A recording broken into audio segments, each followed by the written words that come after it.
So how to check how many hours this radar has transmitted? ठीक है, transmission hours and running hours. How we will check? So this is the radar. Make sure your radar is in the switch position. You have to go just standby TX. Okay, standby transmission. Once you press standby transmission, you can see here it is the on time and it is the transmission time.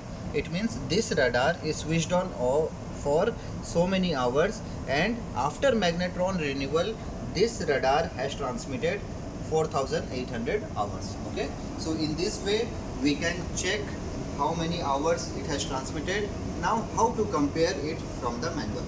So we have to go in the operator's manual of the manufacturer. For example, this radar is manufactured by the Furuno. So we will go in the radar manual, and in the radar manual it is written that after so many hours your radar magnetron should be renewed, should be changed. So once it reach your maximum running hours, you have to renew the magnetron. Thank you.